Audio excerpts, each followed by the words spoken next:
Do que adianta a gente fazer esse trabalho lá do crédito presumido, pegar esses benefícios todos, se a empresa internamente não está organizada, não está estruturada? Então, primeiro precisa arrumar a casa, para depois começar a pegar esses créditos presumidos. Ah, mas aí se eu não pegar logo eu não vou perder? Não, você pode pegar os últimos 5 anos. É um serviço que você pode oferecer que é extremamente carente. Grande parte das empresas hoje não tem essa organização, não tem essa estruturação interna, porque não enxerga valor nisso, porque não enxerga que isso vai ajudar ela a aumentar a receita e a reduzir custo, né, e a reduzir risco também. Então, essa é uma grande oportunidade que existe e esse movimento da Receita Federal de estar aumentando o grau de aderência, né, das autuações, de estar aumentando a sua arrecadação média anual, vai forçar as empresas a olhar para essa realidade. Isso vai gerar um grande mercado, uma grande procura, uma grande demanda por esse tipo de profissional que hoje em dia não existe. Então, você pode começar a se qualificar para ser esse tipo de profissional.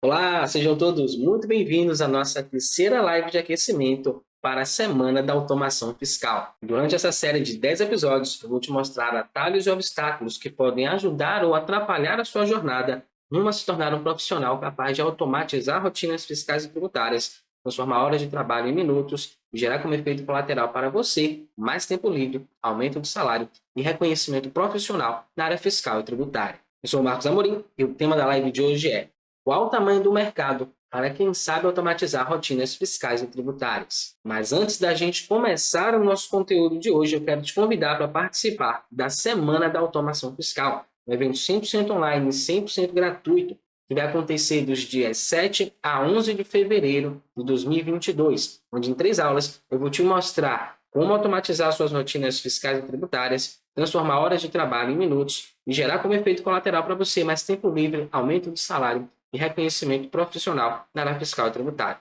Caso você ainda não tenha feito a sua inscrição, é muito fácil. Aqui embaixo tem um link, você vai clicar aqui na nossa página de inscrição, deixar lá o seu melhor e-mail. Na página seguinte, que é a página de obrigado, você vai clicar no botão azul para entrar no nosso grupo de WhatsApp e receber todas as informações sobre o que vai rolar na Semana da Automação Fiscal. Então vai lá, clica, faz a sua inscrição, eu espero você lá. Então vamos lá para o nosso conteúdo de hoje. Antes da gente falar do tamanho do mercado que existe para automatizar rotinas fiscais e tributárias, a gente precisa entender que mercado é esse, né? Como é que é feito esse mercado, de que é que ele é constituído.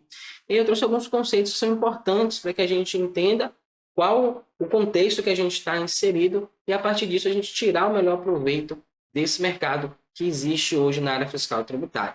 Então, primeiro, de que é composto um mercado, né? Como é que ele é feito? Então, existem lá os compradores e os vendedores. Então, em que posição a gente vai estar? A gente vai estar na posição de vendedor. Agora, vendedor de quê? Então, para isso, a gente precisa entender como é que rola, né? Como é que acontece uma transação comercial. Existe o comprador, o vendedor, e existe um objeto.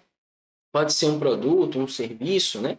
E sempre que o comprador deseja aquele produto ou serviço e o vendedor tem a disponibilidade de oferecer, existe a transação comercial. Então, existe esse processo. Então, dentro da área fiscal e tributária, dentro do contexto de automação, né, de automatização de rotinas, quais são as oportunidades que existem para nós, enquanto vendedores, e quais são os desejos e os problemas que existem da parte dos compradores. Então, toda transação comercial acontece a partir daí. Então, se você quiser criar um negócio, se você quiser oferecer um produto ou um serviço, tem que ter alguém que enxergue valor naquilo.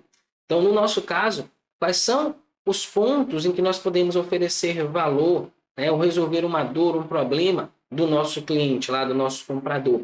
Então, a gente vai focar, no nosso caso aqui, né, essa ideologia do resolvedor de problemas, a gente vai focar em 3 parâmetros. Então, os parâmetros que a gente vai focar é o seguinte: eu vou buscar sempre como alvo um CNPJ, tá? Uma empresa. Por quê? Porque ela tem um conjunto de dores e de desejos que eu consigo atender, que eu consigo ajudar a resolver. O que conjuntos são esses? Eu defini 3 parâmetros que vai ajudar a gente a identificar isso de forma clara. O primeiro parâmetro é o aumento de receita. Então, toda empresa, né, o empresário, que é o cara que administra a empresa, ele deseja aumentar a sua receita. Não importa quão grande seja a receita de uma empresa, ela sempre vai buscar aumentar ainda mais essa receita. O segundo ponto é a redução do risco. Então, Se a empresa puder reduzir o risco da atividade dela, o risco fiscal, tributário, no nosso caso, mais especificamente, isso vai impactar também lá no aumento da receita dela. Então, é algo que também é desejável e também é um problema. Então, eu falei para vocês lá nas lives anteriores de aquecimento que existe hoje um mercado onde a Receita Federal emite, em média, 200 bilhões de reais em autos de inflação todos os anos. Né? Não é de quando começou até hoje, é todos os anos. Então, isso mostra também uma dor, um problema que as empresas enfrentam hoje em dia e que não necessariamente existem pessoas suficientes para resolver. Fato é que a gente tem 200 bilhões de autos de inflação. E, por fim, a redução de custo. Então, a redução de custo é algo muito particular de cada empresa, mas que também demonstra que existe uma certa desorganização interna. Então, quando você ajuda a empresa a arrumar a casa, né, digamos assim, você vai gerar como efeito colateral não só a redução de custo, como também a redução de risco e, consequentemente, o aumento de receita. Então, a gente está falando de 3 parâmetros que estão interligados o tempo inteiro. Então, toda vez que eu mexo em uma dessas variáveis, eu acabo impactando uma das outras duas. Então, da mesma forma, né, que a gente que atua na área fiscal e tributária, a gente procura ter mais tempo livre, ser reconhecido pelo nosso trabalho, ser bem remunerado, as empresas também vão procurar essa tríade, né? Para eles é diferente, é a tríade de aumentar a receita, reduzir custo e reduzir risco. Então, esse é o produto que a gente oferece. Por que a gente oferece esse produto? Porque existem dores, então evidências de que existe essa dor lá para o meu cliente, e ele tem os desejos de aumentar a receita dele. Então, a gente vai focar nesses 3 pontos. Observando esses 3 pontos, o que é que existe aí nesse mercado comprador e vendedor? É onde a gente vai aprofundar agora. Então, vamos observar sobre o viés do aumento de receita. Tá? Tem muitas coisas que são possíveis de fazer, mas eu trouxe aqui apenas uma dessas possibilidades, né, para não ficar muito inchado, né, muito grande esse tópico aqui, mas para vocês terem uma noção do tamanho das oportunidades que existem atualmente na área fiscal e tributária. Foi que eu escolhi. Eu escolhi justamente a exclusão do ICMS da base de cálculo do PIS e da COFINS. Então vamos pegar aqui um estudo que eu trouxe, né, um recorte de uma reportagem, falando que, segundo a publicação da Agência do Senado, estudos realizados pela IFI, que é a Instituição Fiscal Independente, que é um órgão vinculado ao Senado, a perda de arrecadação do governo federal com a exclusão do ICMS deve girar em torno de 64,9 bilhões por ano entre 2021 e 2030. Então, a gente está falando aqui de, por ano, né, só nesse setor aqui, de aumento, de ajudar as empresas a aumentarem a receita, está falando de uma oportunidade de em torno de 65 bilhões de reais por ano, para quem sabe automatizar as rotinas. Por que para quem sabe automatizar?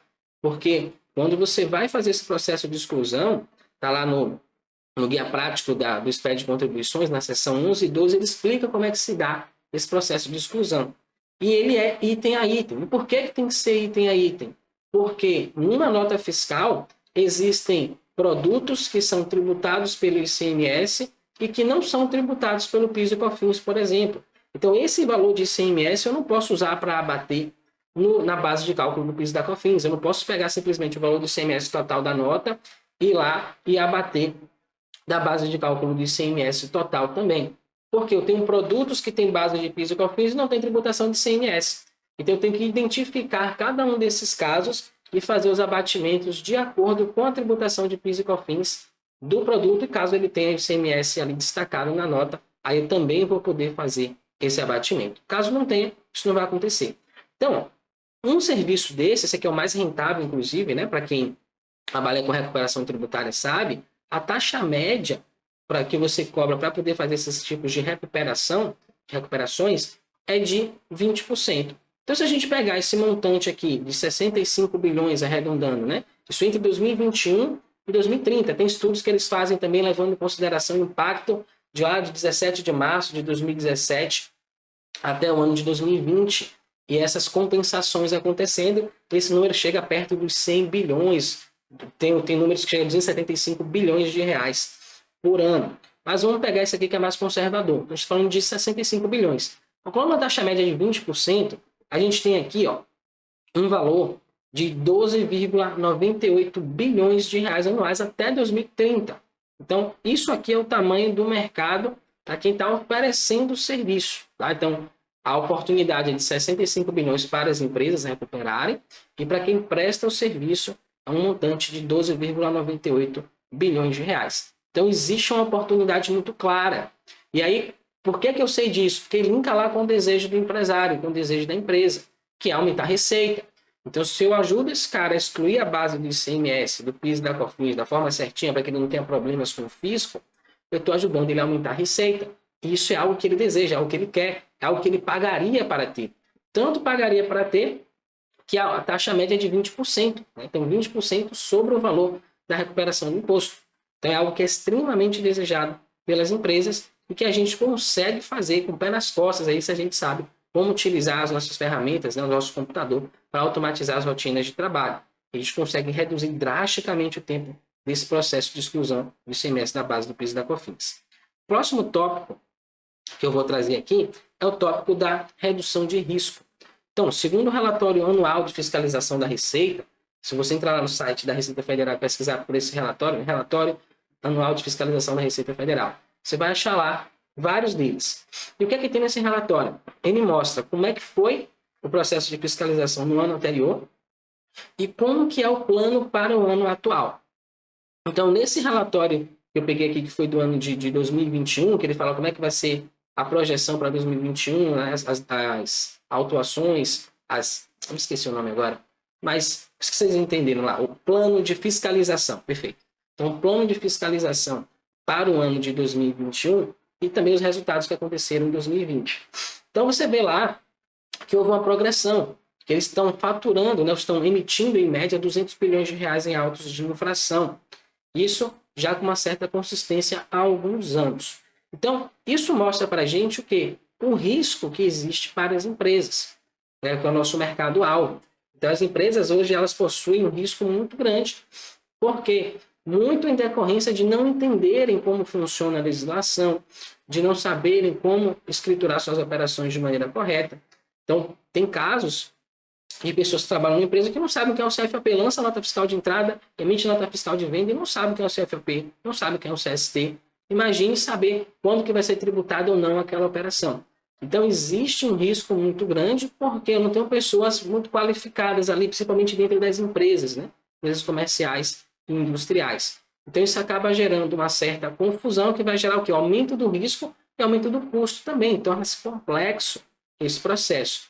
Então, isso vai se refletir nesse relatório anual de fiscalização da Receita Federal.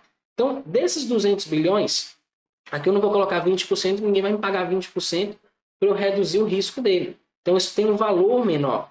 Então, quando eu estou oferecendo, é como se eu tivesse, quando eu vou lá para aumento de receita, é como se eu estivesse oferecendo para o cara uma nota fiscal de 100 em troca de uma nota fiscal de 20. Então, faz total sentido eu fazer essa transação.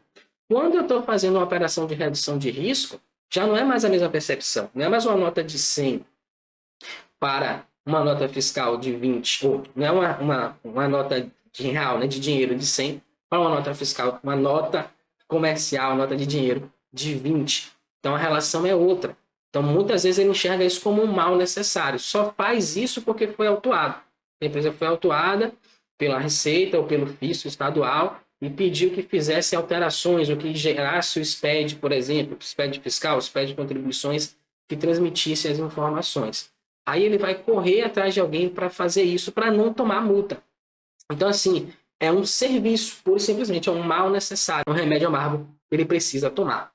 Então, nesse caso, vamos colocar aqui 1%. A gente tem um montante aí de 200 bilhões por ano e a gente tem 1% em cima desse montante. Quanto que isso dá? Dá 2 bilhões de reais por ano.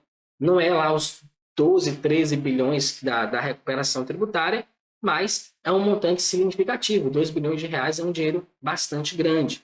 E, por fim, a gente tem a redução de custos. Então, na redução de custos, a gente vai trabalhar especificamente dentro da empresa. Cada empresa vai ter a sua particularidade. Só que, como eu falei, a gente percebe que quando a empresa não está organizada, ela acaba impactando lá. Um vai impactando no outro. Então, eu impacto no aumento do meu risco. Se eu impacto no aumento do meu risco, eu estou impactando também no aumento da minha receita, porque eu posso estar fazendo errado ali, posso receber um auto de infração, posso estar pagando imposto indevidamente, posso estar me creditando indevidamente. Tudo isso também pode aumentar o nosso custo, né? O custo operacional da empresa, seja porque eu estou calculando o meu custo de aquisição de forma errada, por exemplo. Então, eu não estou levando isso em consideração na hora de formar o preço de venda. Então, tem vários impactos que podem acabar acontecendo aí nesse processo. Então, nesse caso aqui, eu tenho um exemplo que eu achei bem interessante de uma pessoa que fez uma mentoria outro dia. Ela trabalha numa empresa e essa empresa tem 16 filiais. E ela é responsável por fazer toda a verificação do movimento fiscal. Então, o pessoal recebe lá nas filiais as notas fiscais, ela pega essas notas via malote, né? Então, o pessoal pega as notas em PDF, em papel, na verdade, imprime isso, aí faz os lançamentos, coloca isso no fichário, lá no classificador, no envelope, e manda via malote para ela. Então, ela recebe aí 16 pacotes com notas fiscais. E ela precisa conferir esses lançamentos, se os lançamentos estão corretos ou não, dentro do sistema lá da empresa. E aí depois ela gera um relatório e manda para cada uma das filiais para que façam as correções necessárias. Só que é uma movimentação muito grande, é uma movimentação imensa. Ela não consegue depois verificar novamente se as implementações foram feitas ou não. Então, assim, é um trabalho meio que no escuro. Ela faz uma análise, depois manda as informações lá para o pessoal das outras filiais, e se mudar, mudou, se não mudar, paciência, eu não tenho como ver isso, porque eu já estou me preocupando com o próximo movimento fiscal. E aí, durante essa mentoria, a gente percebeu o seguinte, cara, existem tantas ferramentas gratuitas, inclusive, aí na internet hoje, através da qual você pode fazer lá o download dos XMLs, e com as informações dos XMLs, você consegue, por exemplo, gerar um relatório do sistema que você utiliza de todas as 16 filiais e confrontar isso com as informações que estão nos XMLs. Então, ao invés de você demorar um mês inteiro para poder fazer essa conferência, você poderia fazer isso em alguns segundos. Então, isso aumenta a precisão do trabalho que está sendo executado, mas também reduz o risco, reduz o custo e também reduz o risco. Por que reduz o custo? Então, imagine quanto que essa empresa gasta de impressora para poder imprimir lá aqueles dumps, de toner, de eletricidade, envelope, malote, transporte. Deve ter uma pessoa que faz esse transporte para a empresa. Então, quantos custos associados a essa operação e, ainda por cima, uma operação que não é eficiente, uma operação que não é eficaz. Então, nessa situação, nesse contexto, se ela estivesse aplicando, né, utilizando um software para fazer o download desses XMLs e depois usando a automação fiscal, né, automatizando essas rotinas, essas conferências, ela conseguiria fazer esse trabalho de uma forma muito mais rápida, mais prática e mais segura, como eu falo aqui, como também influenciaria no déficit, né, na queda desse custo para a empresa. Então, você está trocando um processo não eficiente e caro por um processo extremamente eficaz e barato. E a vantagem é que ela consegue acompanhar. Manda para mim um movimento. Nem precisa mandar mais um movimento, né? Porque ela tem acesso direto aos XMLs. Ela só vai verificar se foram lançadas ou não as notas. Inclusive, a empresa não tinha esse controle, não sabia se tinha uma nota fiscal, por exemplo, que foi emitida contra o CNPJ dela e que ela não recebeu. A gente sabe que hoje tem que fazer a manifestação da nota fiscal eletrônica. Então, quantas coisas estão envolvidas em uma pequena operação de conferência de movimento fiscal, se pegou o crédito certo, se não pegou o crédito certo, quantas coisas podem acontecer. E por causa dessas situações, gerar um impacto também financeiro, impacto em aumento de risco e redução de receita dessa empresa, por causa dessa simples operação. Então, arrumando a casa, ajustando um simples processo empresarial, a gente consegue ter um impacto significativo no custo, no risco e no aumento da receita dessa empresa. Então, esse é o produto, isso que a gente vai oferecer para os nossos clientes. E por que isso é uma oportunidade, né? Para quem sabe automatizar as rotinas fiscais e tributárias. Então, eu mostrei aqui, aumento de receita, redução de custo e redução de risco. Então, como eu falei, o fisco ele vem aí aumentando a sua arrecadação anual. E agora, mais do que nunca, né? Depois desses 64, 65 bilhões aí de déficit que eles vão ter. Uma coisa é o empresário recuperando esse dinheiro. E outra coisa é o fisco lá pensando, cara, como é que eu vou fazer para recuperar esses 65 que eu perdi para o contribuinte? Porque ele vai buscar alguma forma de reaver esse dinheiro. Uma das formas é justamente intensificando o processo de fiscalização. Foi justamente o que ele fez. Se você observar lá o gráfico desse relatório anual de fiscalização da Receita, vocês vão perceber o seguinte, até o ano de 2016, eles tinham um faturamento, né, uma emissão média de 120 bilhões de reais em autos de infração. E de 2016 para 2017 houve um salto. Eles saíram de 120 bilhões de reais para 200 bilhões de reais. Aumento de 80 bilhões. A gente está falando que eles vão perder 65, né, com com a exclusão do CMS, e eles conseguem 80 de um ano para o outro. E aí, a que se deveu isso? No próprio relatório, eles contam para a gente. E é que eles dizem que esse aumento, né, na arrecadação média se deu por investimento massivo em tecnologia e capacitação de pessoal. Então, o fisco hoje ele investe bastante em tecnologia. Por que ele investe em tecnologia? Porque dá retorno. Porque quando eu invisto em tecnologia, eu consigo identificar as inconsistências fiscais, tributárias, né, as não conformidades ou as omissões tributárias de uma forma muito mais rápida e mais precisa. Então, quando eu gero um auto de infração hoje para o contribuinte, o fisco, né, ele tem um grau, eles chamam de grau de aderência. Inclusive, no relatório, eles também medem isso. Está em mais de 90%, se não me engano, 98%, o grau de aderência. O que é isso? É quando eu emito o auto de infração para o contribuinte e o auto permanece. O contribuinte não consegue baixar esse auto de infração. Então, não é só emitir mais autos de infração, é também eu ter a garantia, eu ter a certeza, um nível de confiança elevado de que aquele auto de infração vai ser cumprido, ou seja, que o contribuinte vai ter que pagar aquele auto de infração. Isso só está sendo possível para a Receita Federal, para os fiscos estaduais, pelo aumento do investimento na tecnologia e na capacitação do pessoal. Então, isso está dando para a gente aí a dica, né? O que é que a gente tem que fazer se a gente quiser ajudar aqui na outra ponta, ajudar as empresas a conseguirem esse tripé de aumentar a receita, reduzir custo, reduzir risco. Investimento massivo em tecnologia e capacitação. Então, vamos lá agora falar do tamanho do mercado. Eu mostrei agora a qualidade, né? O que é que a gente precisa fazer para aproveitar essas oportunidades, e agora o tamanho do mercado. Como é que ele se comporta? Então, primeiro, existem 18 milhões de empresas ativas no Brasil, tá? CNPJs ativos. Só que a grande maioria dessas empresas, elas não conhecem, por exemplo, todas as obrigações fiscais e tributárias que elas precisam atender. Ou até conhecem, mas não conseguem cumprir essa legislação. Por exemplo, é absurdo o número de empresas que ainda hoje não geram seus próprios SPEDs, né? O SPED fiscal, o SPED de contribuições, e deixam isso a cargo da contabilidade. Ah, mas não é a contabilidade que faz tudo? Não. Isso é um problema porque quando você deixa que a contabilidade gere para você o seu SPED, você está lá, a visão que você está passando lá dentro, para que existe o SPED, né? O SPED fiscal, o SPED de contribuições ele é um pouco mais para calcular mesmo o PIS e COFINS, mas o SPED fiscal ele mostra qual a visão que a empresa tem sobre aquelas operações que ela fez ao longo do mês. Então, comprei uma mercadoria para uso e consumo, comprei uma mercadoria para revenda, comprei uma mercadoria para industrializar. Tudo isso vai mudar a tributação, a forma de escriturá-lo. O SPED fiscal ele atende a essa finalidade. O fisco consegue enxergar o que está acontecendo. Então, quando uma empresa ela deixa de fazer isso e terceiriza e coloca isso a cargo da contabilidade, é papel da contabilidade gerar meu SPED, o que é que vai acontecer? É como se você estivesse comprando banana e vendendo laranja. Por que isso? Quando você lança a nota fiscal dentro do seu sistema, você vai lançar com o código do seu produto, com a descrição do seu produto, com a unidade de medida do seu produto. Quando você deixa a cargo da contabilidade, ela vai pegar as informações do fornecedor, laranja, né, banana, vai lançar no sistema, vai pegar suas informações, seus XMLs e vai lançar nas saídas. Laranja. Então, compra laranja, compra banana, vende laranja. O que é que vai acontecer? Furo total no seu estoque. Quando você está comprando uma coisa que você nunca vende, está vendendo uma coisa que você nunca compra. Então, esse é um prato cheio. Inclusive, esse deve ser um dos maiores percentuais aqui desses 200 bilhões de autos de inflação gerados pela Receita Federal, pelos fiscos estaduais ao longo dos últimos anos.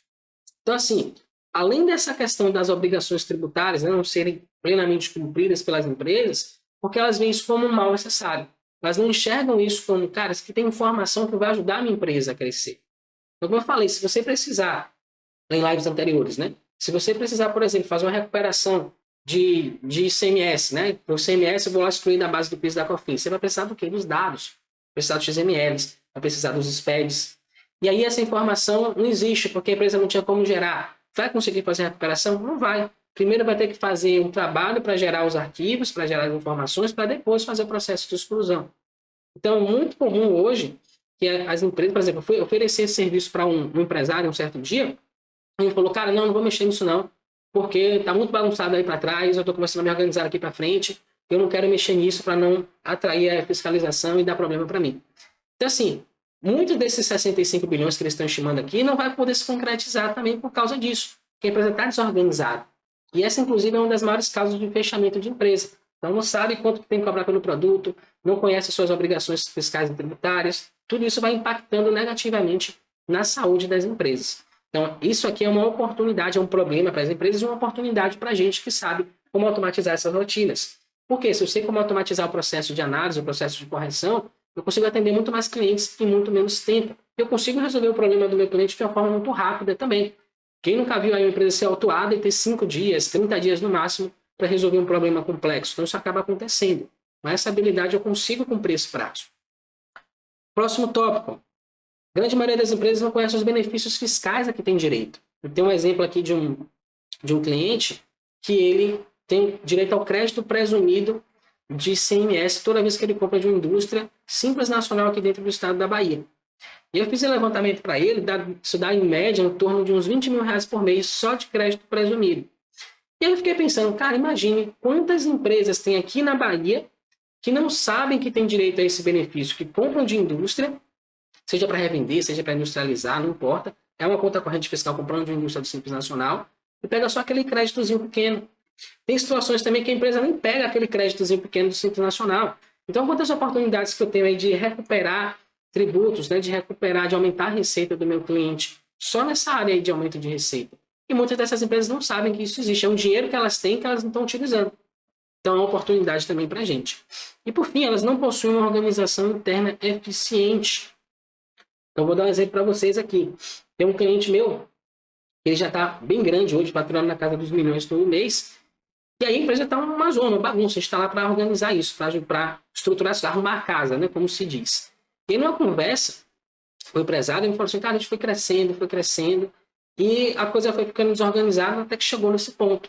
Então, muitas vezes, a empresa ela só se preocupa naquilo que ela é boa em fazer, que é a operacionalização, a industrialização, a revenda, né, tem equipe de vendas boa, mas tem toda essa parte de estrutura que ela acaba não dando atenção, contrata qualquer pessoa, coloca lá, ou muitas vezes não sabe qual a habilidade que a pessoa tem que ter para ocupar aquele cargo. Então, tudo isso acaba impactando negativamente na saúde financeira da empresa. Então, essa também é uma oportunidade, inclusive é a base. Eu preciso arrumar a casa para que eu consiga enxergar melhor quais são os custos que eu estou tendo que estão elevados para poder cortar, para poder enxergar as oportunidades que eu tenho lá dentro da empresa. Não adianta nada eu chegar lá e fazer um trabalho de crédito presumido, por exemplo, como eu fiz para um cliente. E aí, o que é que aconteceu? A contabilidade foi lá, fez o levantamento dela e estava divergindo dos lançamentos que eu tinha feito, né, os ajustes de apuração. E eu fui analisar. Pô, a contabilidade foi lá, pegou as notas, fez o levantamento dos créditos presumidos, ó, o valor é esse. Uma diferença de uns R$ 2.500 para o que eu tinha levantado. Quando eu peguei lá os lançamentos que eu tinha feito e fui olhar como é que tinha sido lançado dentro da nota, dentro do sistema do cliente, o que é que tinha acontecido? Ele tinha lançado lá um item com a alíquota de 122% de ICMS. Então, só esse item aí foi responsável por uma diferença de R$ 2.000 entre o lançamento que eu fiz e o lançamento que deveria ter sido feito, como a contabilidade pegou lá. Então, assim, do que adianta a gente fazer esse trabalho lá do crédito presumido, pegar esses benefícios todos, se a empresa internamente não está organizada, não está estruturada? Então, primeiro precisa arrumar a casa, para depois começar a pegar esses créditos presumidos. Ah, mas aí se eu não pegar logo eu não vou perder? Não, você pode pegar os últimos 5 anos. É possível pegar os últimos 5 anos, né? Então, assim, é um serviço que você pode oferecer que é extremamente carente. Praticamente nenhuma empresa hoje no Brasil tem, não nenhuma, mas grande parte das empresas hoje não tem essa organização, não tem essa estruturação interna. Porque não enxerga valor nisso. Porque não enxerga que isso vai ajudar ela a aumentar a receita e a reduzir custo, né? E a reduzir risco também. Então, essa é uma grande oportunidade que existe e esse movimento da Receita Federal de estar aumentando o grau de aderência, né, das autuações, de estar aumentando a sua arrecadação média anual, vai forçar as empresas a olhar para essa realidade. Isso vai gerar um grande mercado, uma grande procura, uma grande demanda por esse tipo de profissional que hoje em dia não existe. Então, você pode começar a se qualificar para ser esse tipo de profissional. A próxima pergunta é o seguinte: será que eu consigo aprender a automatizar as minhas rotinas fiscais e tributárias e aproveitar essas oportunidades? E essa é justamente a pergunta que a gente vai responder na nossa próxima live, na quarta live do nosso aquecimento para a Semana da Automação Fiscal. Enquanto isso, eu quero reforçar o convite para você participar desse evento, que vai acontecer entre os dias 7 e 11 de fevereiro de 2022, onde em 3 aulas eu vou te mostrar como automatizar suas rotinas fiscais e tributárias, transformar horas de trabalho em minutos e gerar como efeito colateral mais tempo livre, aumento de salário e reconhecimento profissional na área fiscal e tributária. Caso você ainda não tenha feito a sua inscrição, é muito fácil. Aqui embaixo tem um link, você vai clicar, vai cair na nossa página de inscrição, deixar lá o seu melhor e-mail. Na página seguinte, que é a página de obrigado, você vai clicar no botão azul para entrar no nosso grupo de WhatsApp e receber todas as informações sobre o que vai rolar na Semana da Automação Fiscal. Eu agradeço por você ter me acompanhado até aqui e a gente se vê na nossa próxima live. Até lá! Tchau, tchau!